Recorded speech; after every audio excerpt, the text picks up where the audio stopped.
Hi, Margaret from the Butler Area Public Library back with another Family History Friday video. In this session, we are going to talk about estate papers or probate papers. So in a previous session, we discussed wills and how they can be helpful for your genealogy research, and the link to that video will be in the video description if you missed it or if you need a refresher. So when you were searching for a will, you may have come across a packet of other papers with it that included a lot of other receipts and things like that. Or you may have not found a will at all and just found a packet of miscellaneous papers. So in this video, we are going to talk about what those other documents are that make up an estate and how you can use them and analyze them to enhance your research.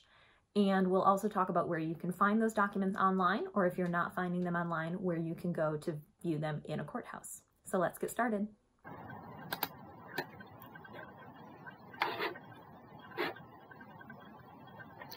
So what might we find in estate papers? Of course, know that every estate packet is as different as each individual person who the estate belonged to. So you may find a packet that's as small as a single piece of paper, and you may find estate papers that number into the 300 and 400 pages. But within these packets, you are going to find a range of documents. They might include a proof of death, which is going to give you confirmation of the date and time of death for a person. An administrator's bond may be in there if the deceased was intestate, meaning they did not write a will. So an administrator will be appointed to the estate to make sure that everything is filed and taken care of properly. You may find an inventory and appraisal of goods. So this will be a list of all of the belongings of the deceased and their value. You could find a vendue list. A vendue list is the auction or sale. The word vendue comes from the French verb for to sell. And this will be if all of these items that were appraised and taken in inventory need to be sold to pay debts that are in the estate. There might be a list of payments out from the estate. This is everything from payments like payment to the doctor for care and medicine, funeral expenses, local taxes that were due, to just payments that were given to the heirs of the estate. And then receipts. You may find a number of receipts, and you'll certainly want to pay attention to who these receipts are made out to and what the payments are for. So let's look at some examples.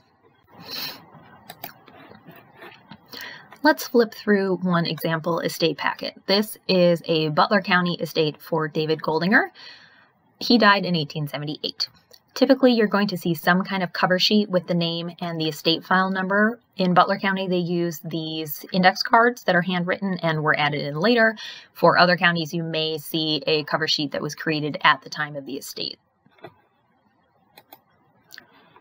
In this file, we find a variety of things. This document is a letter from Esther Goldinger, who identifies herself as widow of the deceased, and she is relinquishing her right to be the administrator on his estate and is instead requesting that the court appoint Daniel Goldinger and Daniel McMillan, who are also heirs at law of the deceased, to be the administrators. So since administering an estate was sometimes an involved job, you may find letters like this where someone relinquishes their right and appoints someone else.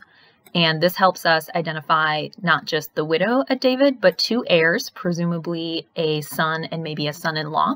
So this is going to help us start piecing together that family tree, even though we maybe don't have a will that's going to outright identify relatives in this estate packet. We also see this document, which is proof of death. So we can see, according to this, that David Goldinger of Clearfield Township died on the 26th of August, 1878, around 6 p.m. And we know in Pennsylvania that there are not death records required until 1893. So this piece of paper here from 1878 is the closest thing that we will get to a death certificate.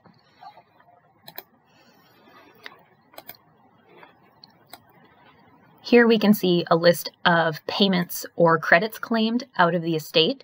So here we just have a list of the payments, the people who were paid, and then the dollar and cent amount of these payments. So certainly go through here and figure out if you can identify business acquaintances, neighbors, family members who may have been owed money, and similarly match them up to the receipts that you're going to find so you can figure out which of these individuals were people involved in the filing of the estate, who were perhaps doctors or funeral directors who were involved in the funeral process, or family members who were getting payments as heirs.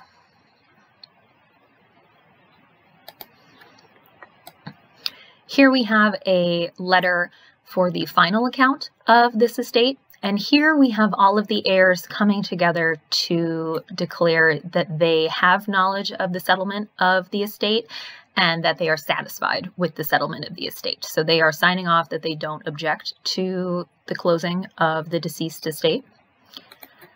And on the second page of it, we can see all of the heirs who are signing off on this. And we can see here that this is April of 1880, so it's taken about 2 years to finish probating this account. And even though we don't have a will in this estate, because we have all the heirs coming together to sign off here, we can see James C. Altman and Catherine Altman, William Doherty, Daniel McMillan, William Doherty, and Daniel Goldinger. So we can start piecing together Daniel is probably a son, perhaps Catherine Altman is a daughter who's now married to this James Altman. Maybe we have some grandchildren here. So by doing a little basic genealogy work, we can connect these people together and figure out how they relate to one another and to the deceased.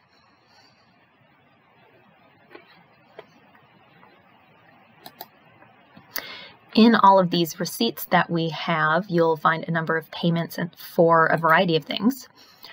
This one, for example, from the spring of 1880, is payment for surveying of a piece of land being retained by the widow Esther Goldinger. So we know that there is a farm or some kind of piece of property being owned, and that's going to be a clue to lead us to look at some deed records if we want to do land research and figure out where that property was.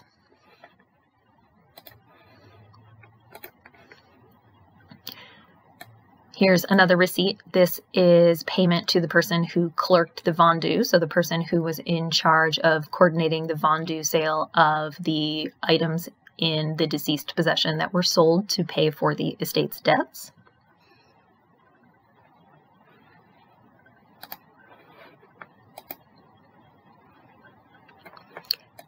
Here's another receipt for $3.95, which were the school taxes for 1878 that were paid out of the estate.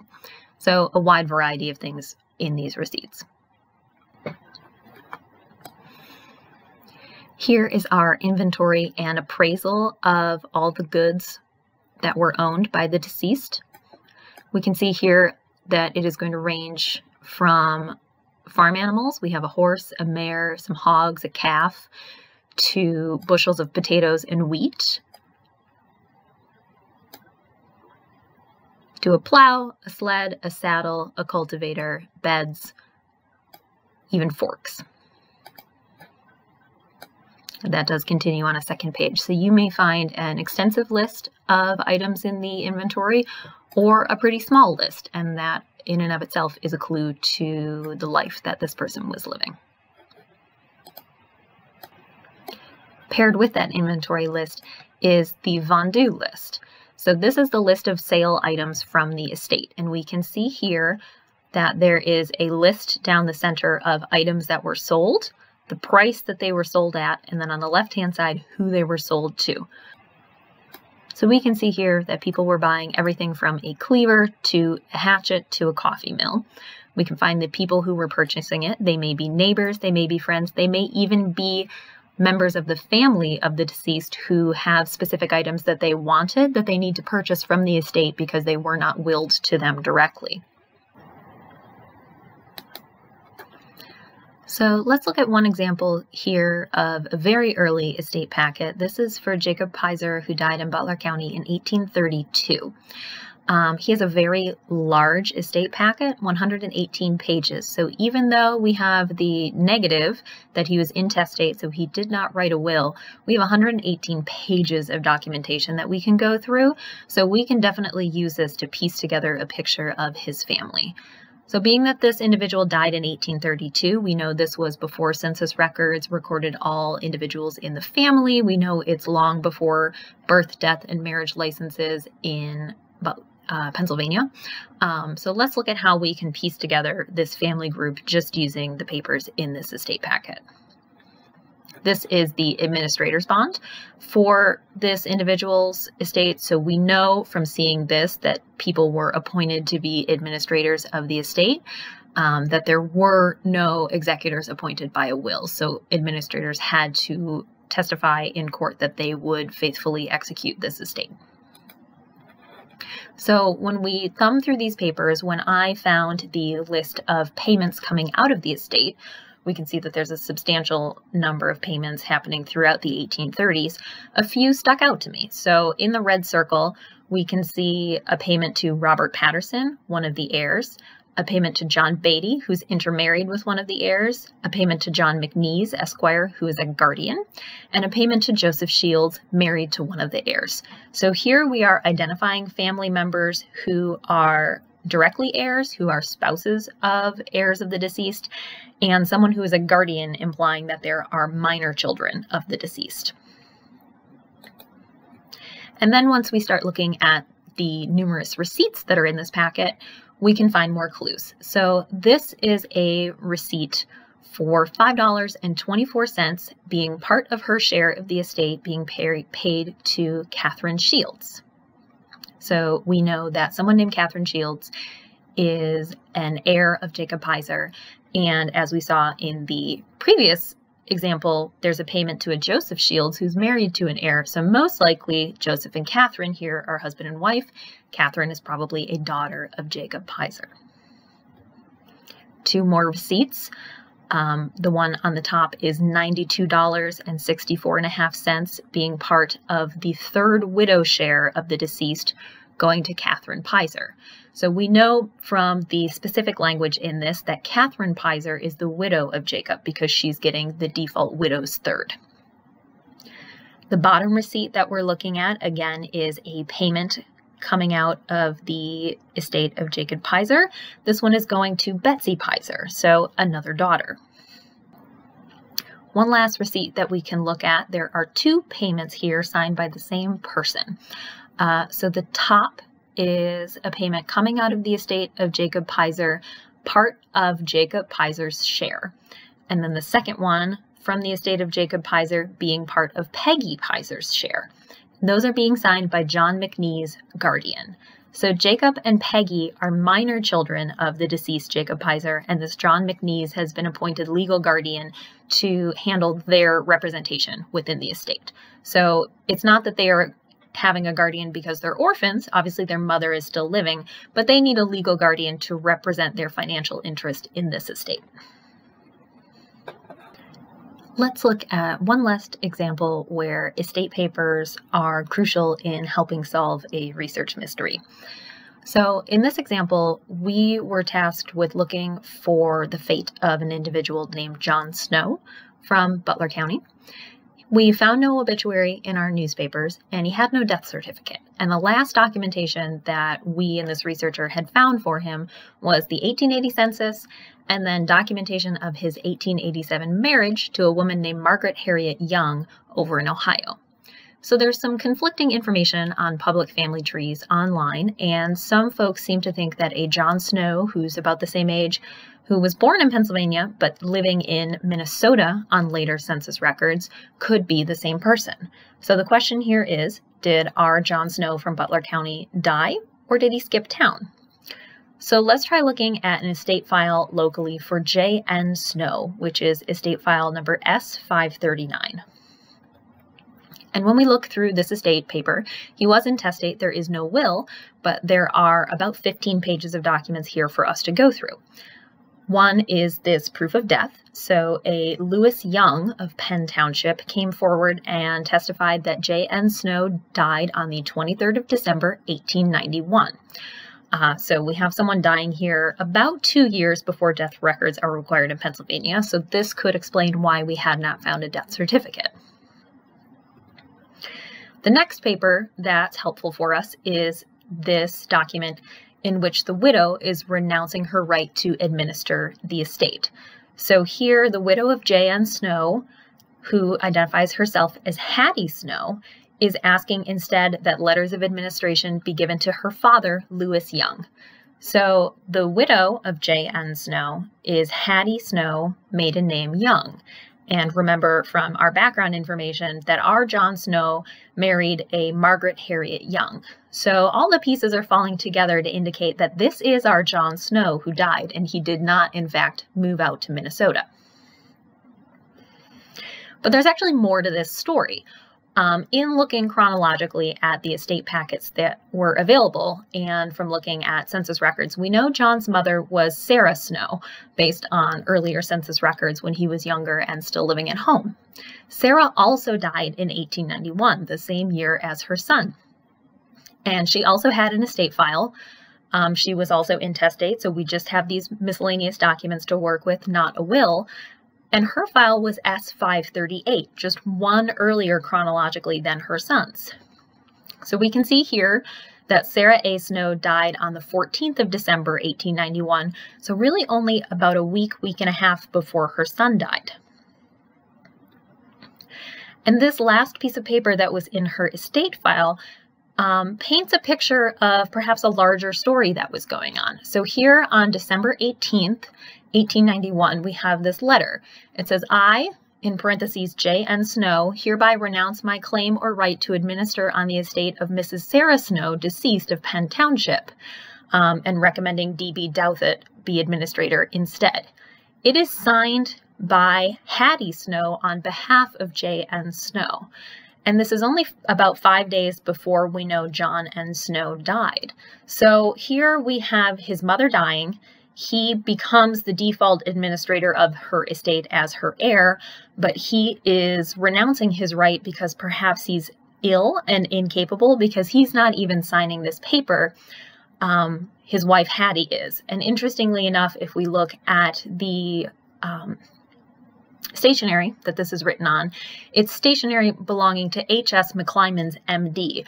And when we dig through the receipts in John N. Snow's estate papers, H.S. McClymonds was also the doctor who was caring for John Snow in his last illness. So we don't know perhaps if mother and son died of the same illness in December of 1891 or if it was just coincidental, but there's a broader family picture happening here and a broader story that's being painted by the estate papers. And once you know what kind of documentation you're finding in these records, we can find that story. If you're looking for estate records online on a site like Ancestry, you're going to want to look for clue words. So words like estates, packets, folders, and files are your clue that you're going to find all of these documents grouped together in one packet. If you're not finding that, look for document types grouped together in their docket books and indexes. So words like inventory, administrator bonds, appraisals, and dowers are your clue that you're going to find the records you're looking for, just grouped by individual type of record, not all together for one person in a single file. When looking for estate papers online with a website like Ancestry Library Edition or Family Search, in their catalog you want to look for records that are called wills and probates or estates. Most of them on Ancestry are keyword searchable for names, though not all of them. You may still need to manually browse through some of these records. But as you can see here, there is an entire landing page just for searching wills and probates around the entire world. You can also search specific states or specific counties. So a couple of examples here in the Pennsylvania wills. If we're looking at the Butler County records, we can see that we've got some indexes and then probate files. So probate files is a good clue that we're going to get full packets of records. Another example, Allegheny County has full will packets available, so you can check those out here. Allegheny County does also have the will books, which we covered in the previous video, and these preceding indexes, which is going to direct you to not just those will packets, but all of the other specific records filed individually. Here's another example for Susquehanna County here in Pennsylvania. We can see that they don't necessarily have full packets, but we can look at registration dockets, register dockets, inventory and appraisal, partitions, wills, so we can check all of those documents separately, at least in that county. One last example with Adams County, we can see that they have indexes, we have loose papers and estate files grouped together. In other states, we have the same thing. So an example from Vermont in Orange County, we can see we have folders and estate files grouped alphabetically. In Ohio, we can see an example where they're broken down by individual document types. So administration dockets, bonds and guardianships, executors, letters of administration, final records. So those are going to be the final accounts once the estate is settled, guardian dockets, and journals. So these are where you're going to find all of these different records that are in an estate packet filed individually. And lastly, an example from New York State. This one's for Chautauqua County. Again, we can see them separated out. So administrator bonds, appointments of appraisers, widow dowers, guardian bonds, letters of administration, etc., etc. If you are not finding these records online, you'll likely need to reach out to or visit a courthouse in the county of interest. So estate papers are going to be filed with the Register of Wills or Register of Orphans Court offices. Often those two are combined. And you may find the indexes on Ancestry, just not the records themselves. So that could help you know if there are records available or know which records are available before you make that visit or make that call. But do know that these indexes will be available at the courthouse as well to help you. And when you go to the courthouse, instead of looking at black and white microfilmed images, you are probably going to be looking at the actual books. So here we can see an example where you would find the receipts and releases copied, the inventories and petitions, administrators' dockets, widows' dowers, all of that copied into these big old ledger books. You may also get to look at the original estate packets. So on the right is what you might have seen if you were looking at these receipts and things on Ancestry, whereas on the left you can see the original paper copies. I hope that these examples and this explanation of the types of records that you can find in estate papers has been informative, and I hope it encourages you to seek out estate papers if you have not, or to reevaluate the wills and estates that you have already found in your research. And as always, get in touch if you have research questions.